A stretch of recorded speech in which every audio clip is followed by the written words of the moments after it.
అల్లూరి పుట్టిన నేలకు మోక్షం కలగనుంది.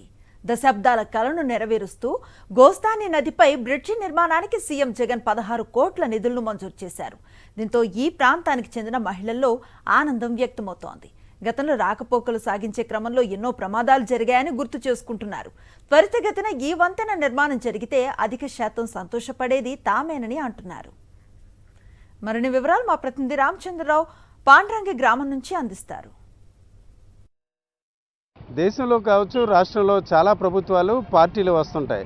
అయితే అధికారంలోకి వచ్చిన తర్వాత ప్రజా సమస్యల పరిష్కారంలో మాత్రం వ్యత్యాసం ఉంటుంది. ఈరోజు చూసుకుంటే విప్లవ వీరుడు అల్లూరి సీతారామరాజు జన్మించిన పాండ్రంగి అనే ప్రాంతంలోనూ ఇది చూసుకుంటా మన నది గోస్తని నది. ఇది బొర్రా గుహల్లో జన్మించి విశాఖ జిల్లాలోని తగర్పాల్స్ వద్ద సముద్రంలో కలుస్తుంది.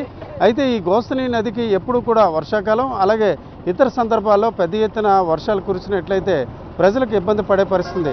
దీనికి సంబంధించి నిధులు మంజూరు చేస్తామనే హామీ ఇవ్వడమే కాకుండా ఈరోజు నిధులు ఇచ్చిన మాట ప్రకారం మంజూరు చేశారు.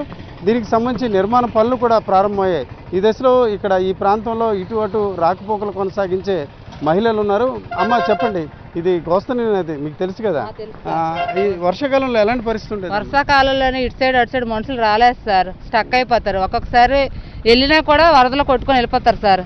చాలా దినగా వస్తుంటుంది, వర్షం గట్రాను బాగా ఎక్కువ వస్తుంది. బ్రిడ్జి ఛాన్స్ అయింది కాబట్టి బ్రిడ్జి రావాలని కోరుకుంటున్నాం మేము. చూడమ్మా, మీ వచ్చారు కదా, ఇంతకుముందు కూడా ఎప్పుడైనా వర్షాకాలం అటు ఇటు వచ్చి ఉంటారు కదా? వచ్చానండి. ఇలాగ వస్తే మాత్రం ఫుల్గా నీరు వచ్చేస్తుంది.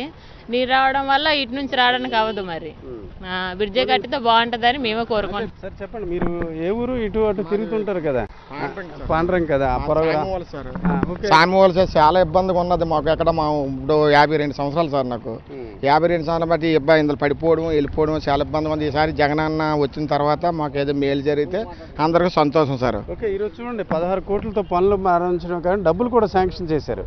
ఇది ఒక రకం మంచి పని అండి సార్. మంచిదే. మాకు ఈ దృష్టిలోనే అప్పలరాజు గారు చాలా నుంచి ఉన్నారు. మాకు ఈ మధ్యలో కట్టలేదు సార్. అలాగే ఆపేసి ఇదిగో అదిగో అని అనుకోవచ్చు, అలాగే నేటి చేసుకొచ్చారు సార్. ఇప్పుడు దీని జగనన్న అప్పుడు దైవాల్లో కానీ మాకు కడితే అందరూ పెద్దలందరూ 7 గ్రామాలు 100 మొత్తం ఈ 60-50 గ్రామాలు కూడా అందరికీ ఉపాయం అవుతుంది సార్. వెళ్ళడానికి చాలా ఇబ్బంది. ఇక్కడ ఉన్నోళ్ళు తిరిగిపోయి అటు వెళ్ళిపోయినాక మొత్తం ఇలాగ బురదలో దిగిపోయి పడవల మీద కూడా వెళ్ళిన రోజులు ఉన్నాయి సార్. పురంధేశ్వరిని తీసుకొచ్చారు. ఇక్కడ కొబ్బరికాయ కొట్టించి శవదానం చేయించారు. పురంధేశ్వరి డబ్బులు కూడా వేసామన్నారు. కిరణ్ కుమార్ రెడ్డి ఏ బాబు ఇంకా అప్పుడు అవుతా అన్నారు. అంతే, కిరణ్ కుమార్ డబ్బులు తీసినారా అని అన్నారు పేదలు.